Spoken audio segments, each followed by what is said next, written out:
Hey guys, welcome back to my channel. My name is Tanya, and if you are a return subscriber, thank you for tuning back in. On today's episode, we're going to take a walk down memory lane and talk about my first solo trip to Sydney, Australia and Melbourne. Definitely a beautiful experience and definitely one that I would recommend. So if that's some content that you think that you're interested in, be sure to hit that subscribe button so that you do not miss an upload when I talk about my next solo adventures. I have 3 of them coming up. So today's though is all about Australia. Let's get into it. My first solo trip, which was back in 2018, and it was to Sydney, Australia. I spent a couple of days in Sydney and then I flew to Melbourne and spent 1 or 2 days there before flying back to the US, which was Dallas. It was a 17-hour flight and it was a direct flight, so no connections from Dallas to Australia. I flew Qantas airline and I spent $1,300 on the flight, and I got it on sale. And that was an economy ticket. Like, I did not have any upgrades with that ticket, so it was just a basic fare. And it was for also the flight from Sydney to Melbourne was included. This is my first solo trip and really my first major international trip. I'd gone to the Dominican a couple of years before, like 7 years before that, and that was my first international trip. And so this was the second trip, but my first one that I did by myself. Now, I did not initially plan to go to Australia as a solo traveler.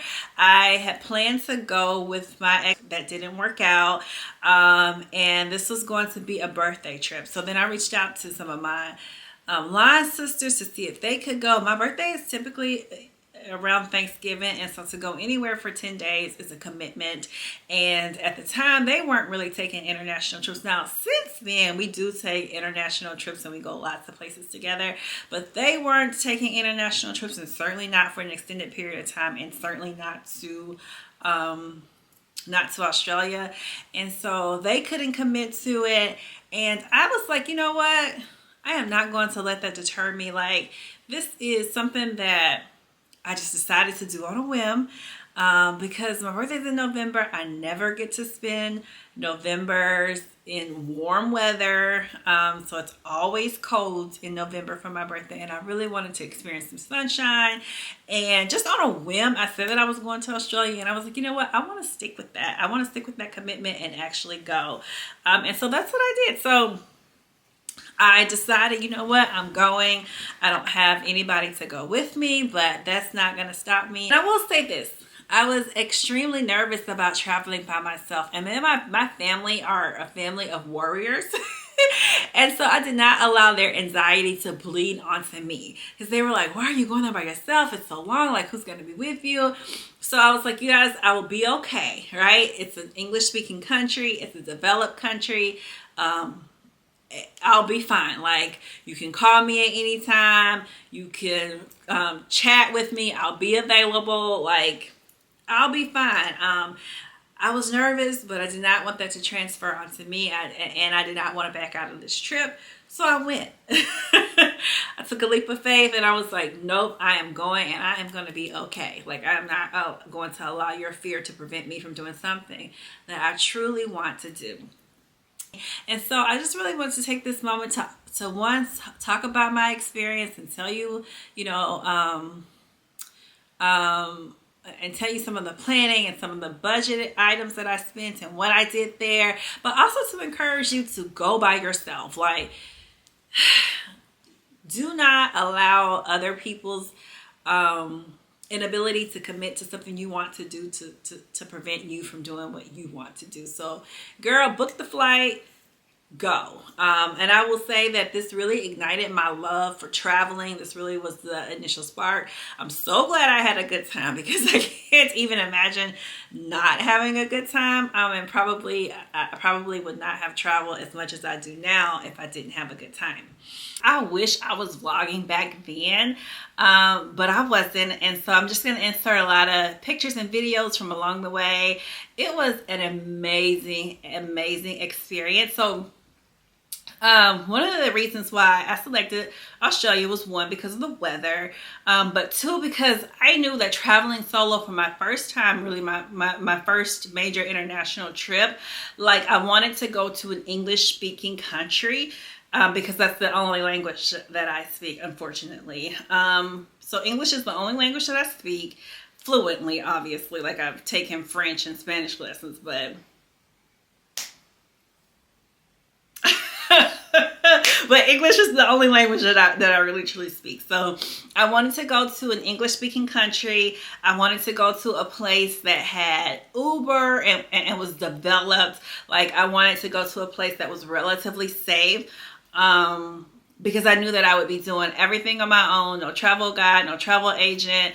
And I wanted to go to a place that kind of catered to like a solo traveler. So I selected Australia. So when I decided to go to Australia, I started looking up places to go, things to see, the UNESCO like World Heritage Site, like what's on that list, what can so I've been really into like going to different places, looking on that list, and just being wowed and amazed by some of the places and the things that they list there, and also wanting to check them out and see them for myself. Like back then, even now, I really love to live in the moment, and so a lot of times I don't record, I don't capture those memories, but I have really started to capture those memories, and I don't care what people say. Like, it's not for me. I didn't record or capture memories because, you know, a fear of what someone would say or judgmental. But I know that sometimes those people can be obnoxious when you're out publicly. But it's really for me. It's really for my own. Now I'm making content. But, you know, these are memories that I'm going to have and cherish. So why not capture them outside of just like my memory? So went to Google all the things that you can do in Australia. And so I decided that I wanted to stay in different locations. I flew into Sydney, spent some time in Sydney, and then caught a flight to Melbourne. Spent some time in Melbourne, flew back to Sydney, and then flew home to Dallas. I may have spent, now I am a budget-friendly traveler. At least when I was starting out, I was. Now I kind of like the luxurious experience. So now I am more of a luxury traveler. But back then, I was very budget-friendly. I think I probably spent about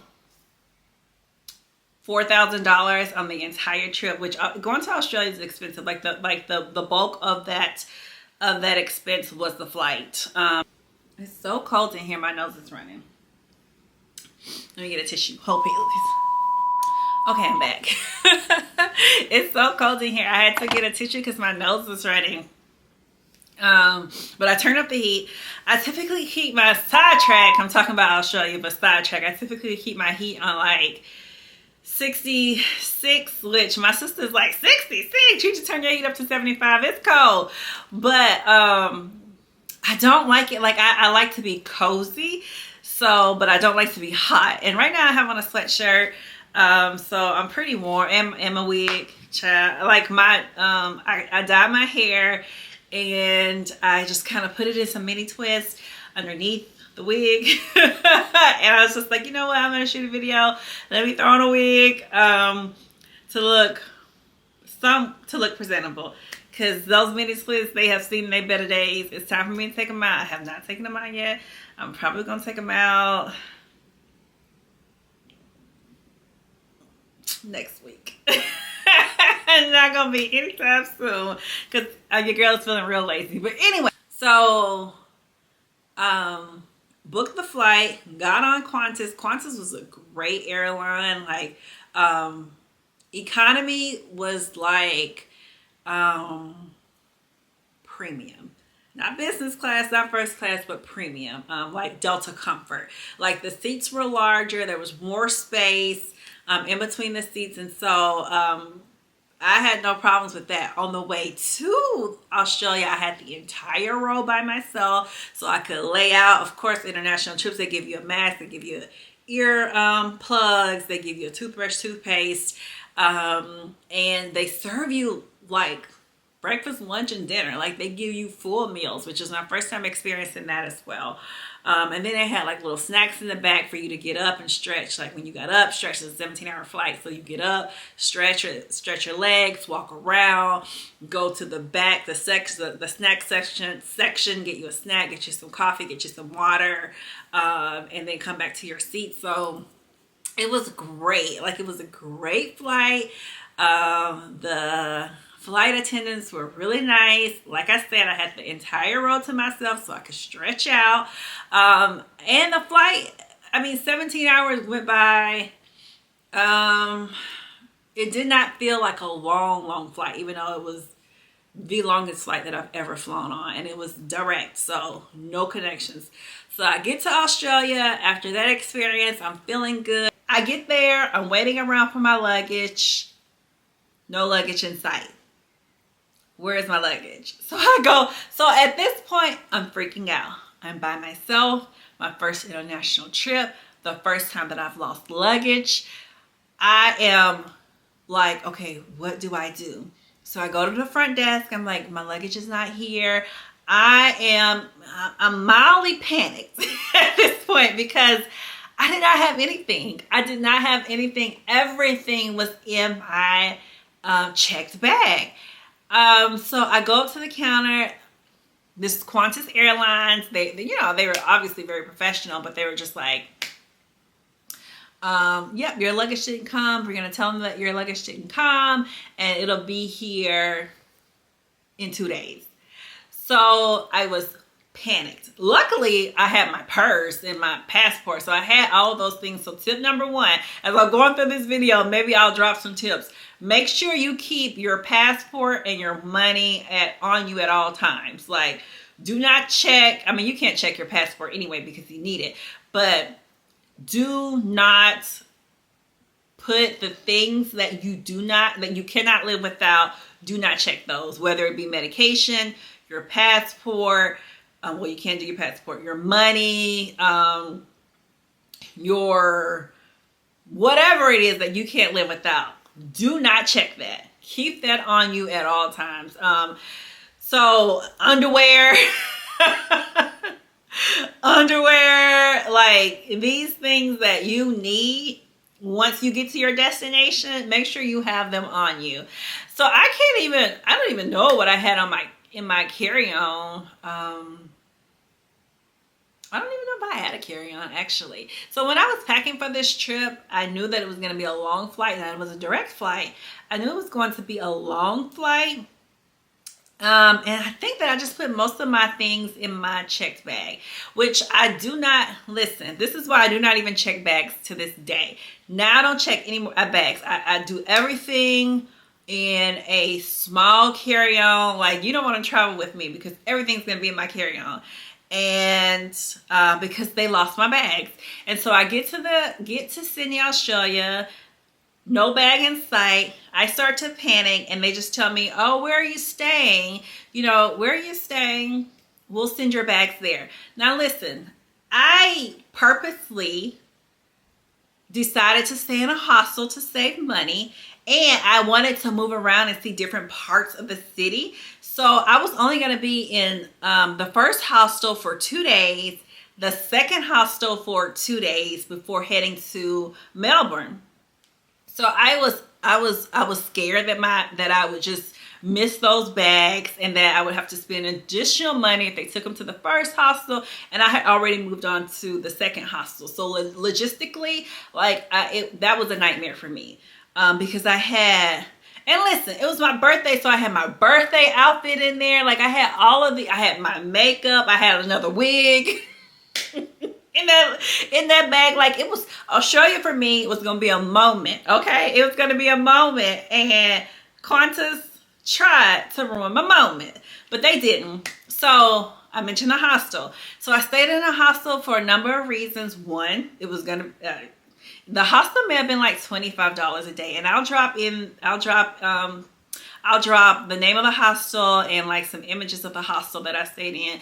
It was my first time staying in a hostel. I was extremely nervous about staying in a hostel because it's basically like a college dormitory. And I hadn't been in college for, at that time, 15 years. I did not want to go back to that.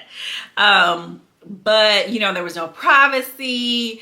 I basically was just given a bed. And they had different options for a hostel. Like you can do bunk beds where it's 4 people to a room, or you can do single beds where it's just 2 people to a room, or you can pay for a private room and it just be you in the room.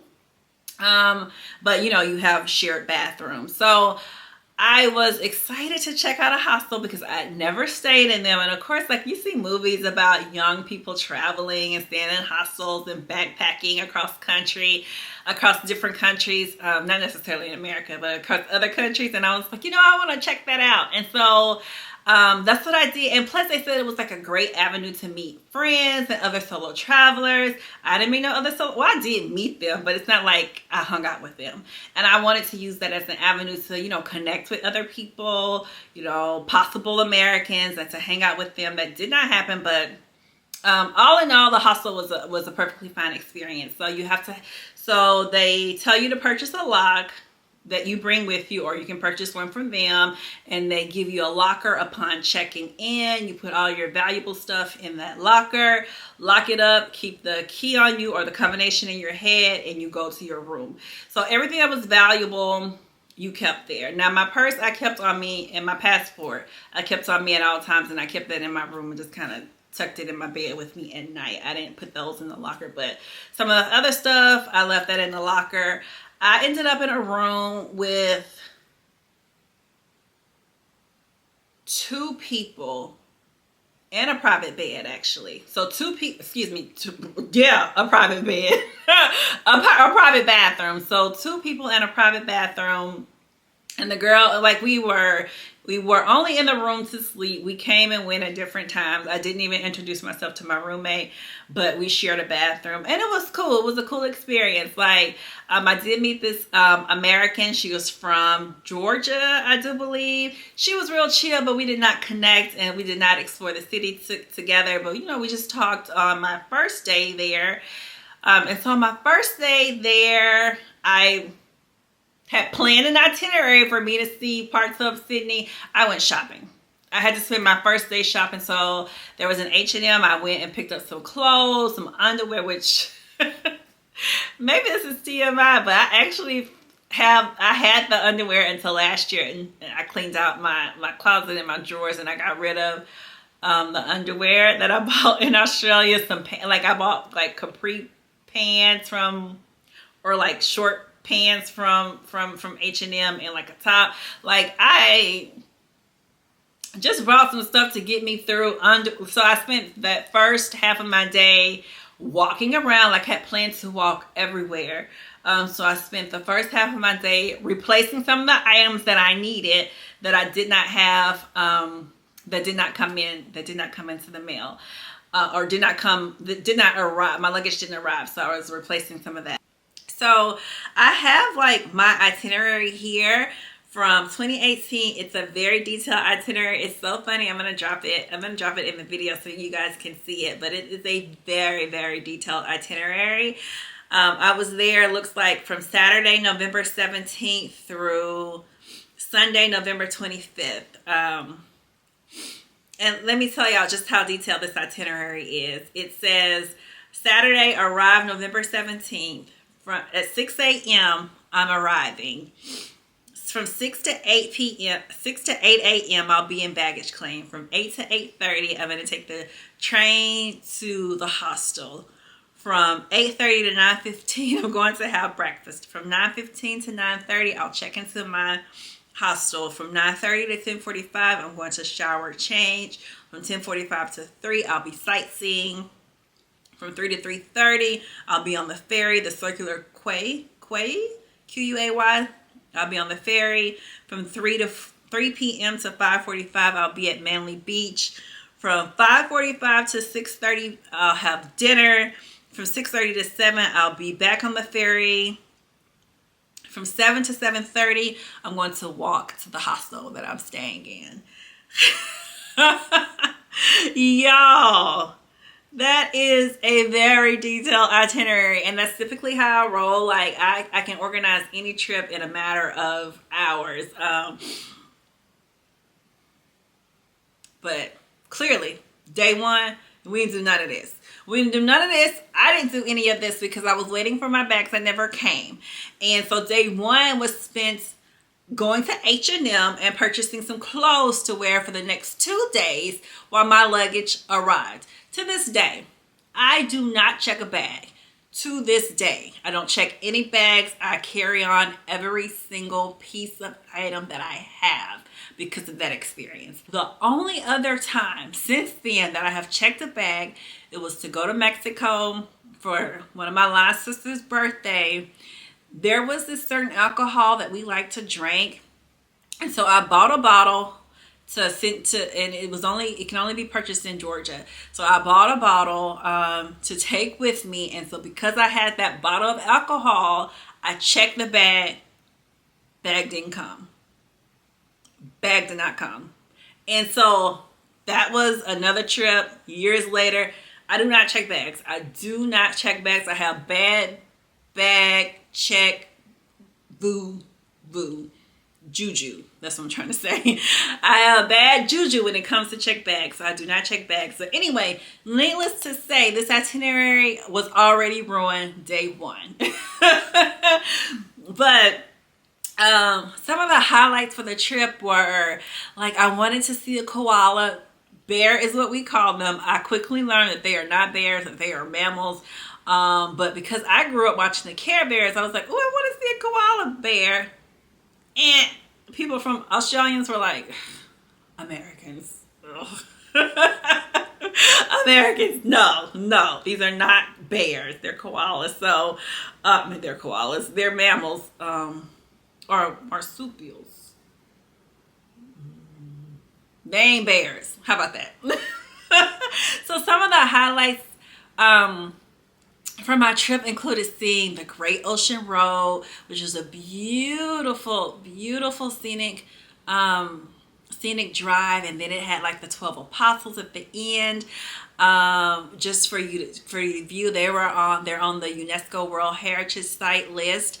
And like, it's just so, this is why I love traveling, because that is a screensaver. Like, I remember a screensaver from either a Prime Video or just one of the TV brands. Like, I saw that screensaver popped up and I was like, oh my God, I have been there. Like, it's so amazing, and it's just so amazing to know you have seen the wonder and the beauty of nature, right? You have seen things and places that have been identified as some of the most beautiful places on earth.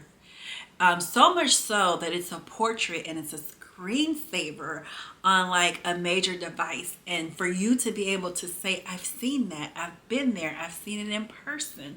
Like, it's just, I cannot describe how beautiful that is, what an amazing experience that is. It's just, it cannot be replicated. It's a once in a lifetime type trip. And it's just so magical to know that you have seen it in person. Like, you can describe it to people. Like, you have had the pleasure and the privilege to see these things. So it's amazing. I plan to do, so Australia is very walkable, but I plan to do some Uber riding and some walking, here and there. On the second day, I plan to do some sightseeing, and then I plan to do like the Bondi to Coogee walk. Y'all, that was not doable. Like, you could not accomplish let me not say you. I could not accomplish that walk. Y'all, why I ended up calling an Uber to come pick me up and take me to my destination. I was like, why? Why did I think I could walk? And the Uber ride took about 10 minutes. Now, in this Uber ride, so I'm a solo traveler, but I'm also like capturing the pictures of the environment and me in them. Now, I wasn't vlogging at that time, but I did want content just for like my Instagram and for me personally. So I had a tripod because I'm solo, so I have to film myself or take pictures of myself so that I don't disturb others. I had the tripod, I had my phone, I had a jacket on, I had a hat, I had a bottled water because I was walking. So I get in the car, the Uber, and he's like, don't drink your water in here. And I'm like, oh, my bad. Like, I'm sorry, I wasn't gonna drink it anyway. But listen, tell me if this is a thing. Like, he was like, it's considered rude to drink or eat in Ubers and like in public transportation. Like, we don't do that. And I was like, oh, I understand. Like, number one, I respect that this is your vehicle. So whether or not it's considered rude, like culturally, I won't do it because you've asked me not to, and you are providing a service to me, right? It's in exchange for money, obviously, but you are still providing a service for me. And so I'm going to respect the rules of your property, right? But let me know if that's a thing. I took a Viator. I never know how to pronounce that tour group, but I did take one of their trips. Now, of course, they cater to their customers, and they'll probably allow you to drink and eat if you so desire. And I asked, and he confirmed that, yeah, like it's customary not to eat or drink like on trips, but if I wanted to, I could, and I did not want to, and I did not engage in any eating or drinking while I was there in anybody's vehicle. So I was like, Roger that. I completely understand. I will not do that. But yeah, so that was something that I learned there. I typically don't eat or drink in an Uber anyway. But public transportation, like here in America, I feel like we sometimes drink for sure. Like if we're having water or coffee or something, like it's customary for us to bring our beverage with us. And plus we're always on the go. So and we don't. I mean, I personally don't really do a whole lot of eating like on the go. So that's something that I learned while I was there. And I was like, whoopsie. Now, also here, I was like, you know what? This is going to be a moment. I'm going to have me some birthday photo shoots. So I had this like red dress from Forever 21. Y'all, not expensive. This red dress and a new wig that I got. And I was all on the beach, y'all, because I wanted to take my photos in a certain spot. Like I was posing, taking pictures, and people were walking by like, who is this person? Who is this person? Why is she taking these photos? But I was doing it. Capturing shots. Like they had like signs like, do not get in the water is off limits. Like sharks, and people were still in the water. And listen, y'all, when I see videos, I dropped my phone. When I see videos of people in Australia who get attacked by sharks or bit, I'm like, I witnessed it. I witnessed big signs saying, do not get in this water, and yet they got their asses in the water. Me, I watched. I'm lying. No, I didn't. I did go somewhere else. I went somewhere else to get a photo shoot of myself in my bathing suit. Y'all listen, I was doing the absolute most. It was a birthday trip.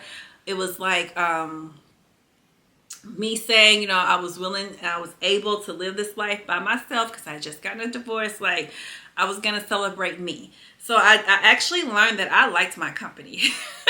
like I'm a vibe. Like I was feeling myself on this trip, like enjoying my company. I brought a book. I had music. I had a journal. Like whenever I travel solo, I always bring my journal, and I just journal, and just like it's very, very therapeutic. I just discover things about myself. It's a moment where nobody is bothering me. Nobody is talking to me. Like I am in my own environment with my own thoughts, and I'm thinking about things that I want to accomplish, like laying out all types of things, like what I want to accomplish, what goals do I have for myself. Just like it's a moment for me to introspectively bring to the surface what I'm feeling internally. Like, and that's I will say that has been one of the best experiences about solo traveling. Like I'm alone with me half of the time. Now, Australia is an English speaking country, but you're not really watching TV. There are no distractions. You don't have anything going on in the background. You don't have to worry about work. You don't have family or friends calling or texting. Like, you are alone with yourself. And so if you, like, for me, I use that moment to really take advantage of it. Like, self-discovery. Like, I was married for so long, and now I'm about to do this second portion of my life alone. What does that look like? Like, what does that feel like? What do I want to see, in this portion of my life, in this second chance, if you will, for birth, for health, for life? Like I really took advantage of this trip and doing some reflection about what woman was I going to be in this chapter of my life going forward. What mistakes had I made that I definitely did not want to repeat. Like, it was just a beautiful, beautiful trip. Beautiful, like, everything. It was scenic, it was safe, the people were nice. Like, I will say that when I was going there, people were warning me that that they had heard stories of how Australia been hostile to Black people. And people, automatically, because of its proximity, a lot of people thought that I was African until I started speaking. Like, as an American, they know they know you're an American when you start speaking because of our accent. So I had heard stories, so I did carry that with me, like, thinking that I may encounter some racism. I did not. I'm pleased to say that I did not encounter any racism, and if I did, it was not overt and not blatant, and I just did not realize that they were being racist, and I didn't register it as racism. Now, did I have people staring at me? Yes, I did. Did I care? No, I did not. Did I care? No, I did not. I mean, I feel like, and this is not me just like tooting my own horn. Like, I know that I have an energy and an aura to me. And so when people stare, I think it's because of that. I don't think it's because I'm Black, or like I don't belong. Like, I just feel like people are drawn, like there's an energy about me, and people, it it captures people's attention, briefly. Like, it makes you look up. And then I mean, that's what I feel like. Now, the whole time it could be because I'm Black, but whatever. I didn't feel it. I reject that. I receive that it's my energy. Like that's what I'm going with. So anyway, but yeah, so that was day one. It was me getting my bearings, seeing the Sky Harbor, which was beautiful. I did have dinner like that day. They had like an American restaurant, or maybe on the pier that I stopped in and had dinner and lunch in before heading to the hostel. On day 3, I did a tour to see Blue Mountain. It was through Viator. It was $135 US. And the conversion rate, the dollar was more powerful than an Australian dollar then. The exchange rate was 1.22. But it was $135 US, and it was an all-day trip. It was a full-day trip. It was from 7 a.m. to 7 p.m. So it was 12 hours to see beautiful, beautiful Blue Mountain. On this trip, I ended up connecting with a girl from Singapore. She was a chemist, and we connected because we were both in STEM. She was a chemist. I was an engineer. We're still connected on Instagram to this day. She worked for L'Oreal Paris, and I always enjoy meeting fellow women in STEM. Like, it always makes me feel good. It always brings me joy to connect with fellow women who are mini girl bosses, who are probably type A, who have decided that they were going to pursue this dream and pursue this career, despite all of the odds of them making it, despite sexism in the workplace, and then for other people, racism in the workplace, and ageism in the workplace, which I have encountered in the workplace being a young engineer at 22. Definitely ageism and definitely sexism, without a doubt. Like, I can identify those moments. So it's always great to connect with other women who have shared those experiences. But anyway, so we connected. At the time, obviously I didn't know any of this, but when we started talking, we realized that we had so much in common, and it was just a beautiful experience. And I will say that when you solo travel, you will often run into beautiful souls along the way. I have met so many great people along my traveling journey of traveling solo, and you realize that you have so much in common with people. No, no. My dog is over here whining because he wants to jump up here, and I'm filming the video. I'm like, no, no, you're not gonna jump up here. I'm over here doing the video.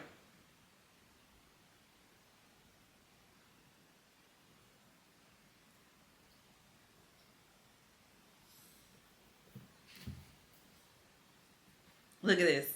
Just, just spoil. Just absolutely spoil. Just absolutely spoil. So he's here because how dare I do something without him? So say hi, Katie. No, he wants to chill. Like he's like me. I'm just the goodest boy. Um.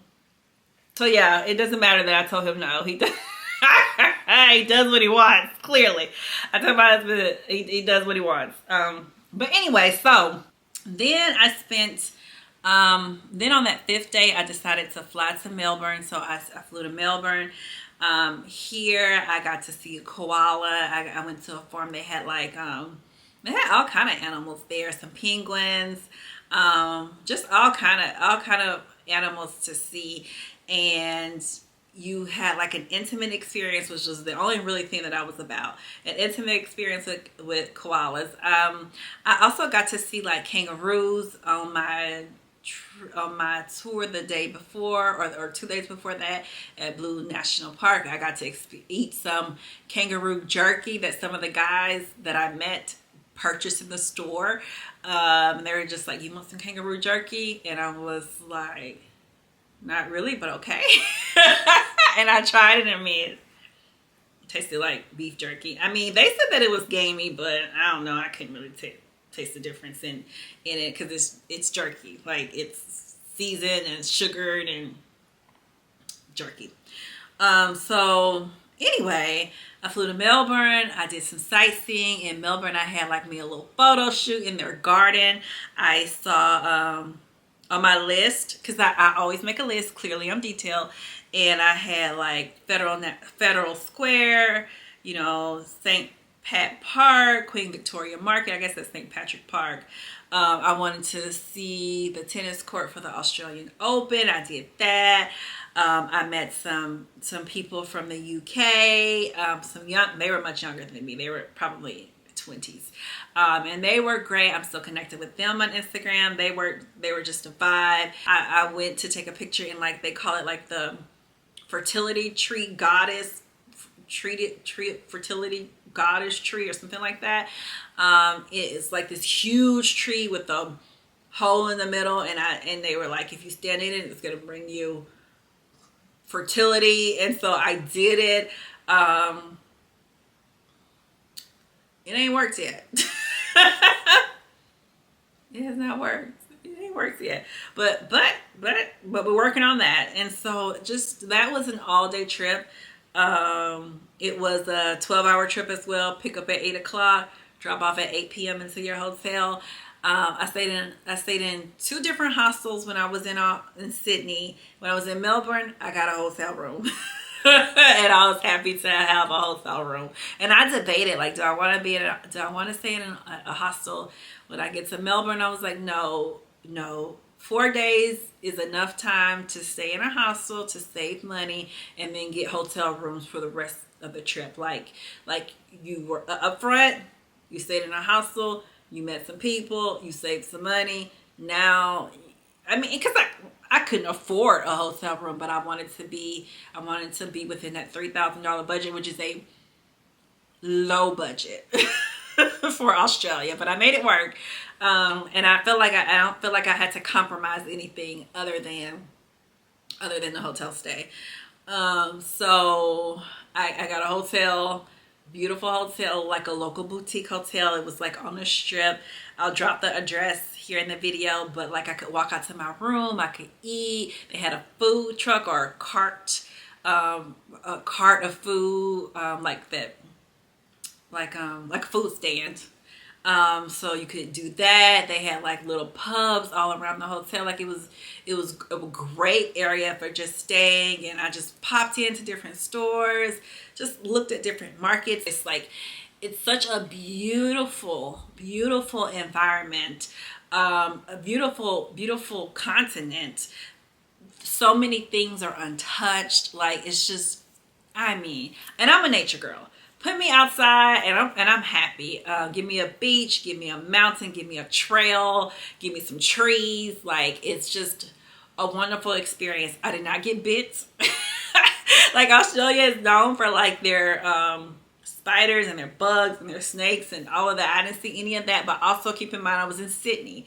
So I was in Sydney and Melbourne, so I didn't experience any of that. Right? If I had taken some of the long drives through to some of the other, I don't know if they call them states or countries, but if I'd taken drives and gone to some of those other places, then definitely I probably would have encountered that. But where I was, I didn't have any of that. Now I did see like a whole bunch of like animals on the road. Oh no, that was Africa. No, that was different. Different continent altogether. Different continent altogether. I remember I wanted to see the bathhouses, right? Like, that was my first time. I have since learned that a lot of countries have bathhouses, but in Australia, in Melbourne, they have these bathhouses that people take pictures in, or, you know, pose on, that belong to other people. Actually, they're private property, I think. So I know they belong to people. It's private property then. And so people go and they pose, and I was like, oh my goodness, I want a picture. Y'all, when I tell you it was freezing cold. Freezing cold. So it was not quite the sunny environment that I was expecting. It was warm, but on this day it was freezing cold. I had my jacket on. I was like, I'm gonna go take a picture. I have to see these bathhouses, right? So there are a list of things that I just absolutely had to see, and that was one of them. And I went trekking in the cold to get there, and it was like I like walked by a whole bunch of other stuff to get there and to see these things that were on my list. Y'all, when I tell you that, I was like, this is a once in a lifetime trip. I'm probably never coming back. I'm going to see everything that there is to see. All right, everything that I have on my list, so that I can say that I laid eyes on that while I was there. Now, I will say, everything didn't need to be seen. Y'all, everything did not need to be seen, especially going to other places. I realized it's like people will put, like, you know, in the city that you live in, people would put like an art mural on as something that you need to see. Now, this is something you may drive by every day or may know that it's in the city, but never have any inkling of going over there. And so some of the things were like that, like, it's touristy and definitely didn't need to be on my list. But all in all, y'all, when I say that I enjoyed myself, I really enjoyed myself. I had great food. I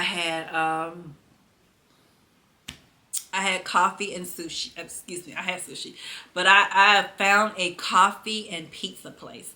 Listen, who come down and speak to my soul. I love coffee. I love pizza. The combination of them together is gold. Why don't we have a coffee pizza shop here in America? Like, it was the best thing that I ate while I was there, and it was only $40. And I'm someone who's going to eat my whole pizza. Like, judge me if you want to. Judge your mama. I'm going to eat this whole pizza. And like, do you need a box? I don't. I do not need a box. I need another stomach. I don't need a box though. So I got to enjoy that. Like, it was what I needed. It was what I needed. And I did not know that I needed it, but it was absolutely what I needed.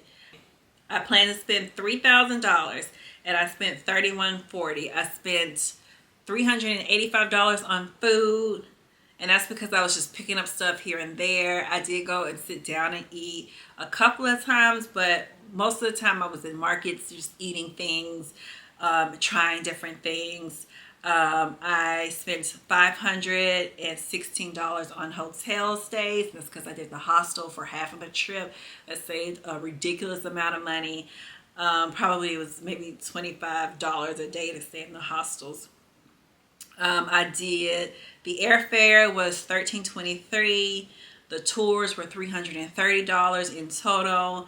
The Uber and taxis were $100, and the Ubers are really inexpensive. Like I said, the most expensive Uber that I had was $15, or 15 Australian dollars, and I guess I spent on miscellaneous expenses $450. That could have been the massages, could have been like picking up little things here and there. In total, I spent $3,104 for a 10-day trip. And that included a second destination, so not so bad.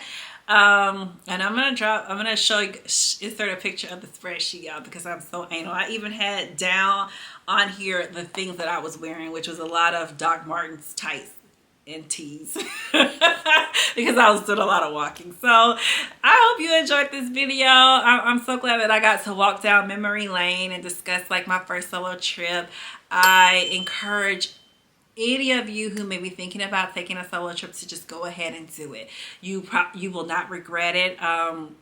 I'm going to discuss some of my other trips, some of my other solo trips, walk back through those experiences with you, tell you if I liked it. For this one, I would absolutely tell you to go. It's a great trip. You can do it solo. There are lots of people who are traveling solo, lots of women who are traveling solo there. I never felt unsafe. People were helpful if I asked them for directions, which I may have done one or two times. Like, it was definitely those two places. I can't speak for the entire continent, but those two cities, maybe states, I'm not sure what they're called, but I would definitely go, or countries, I'm not sure. I'm not really sure, but I would definitely recommend those as a solo traveler. There were lots of solo travelers there. So yeah, thanks guys. Bye. Talk to you in the next video.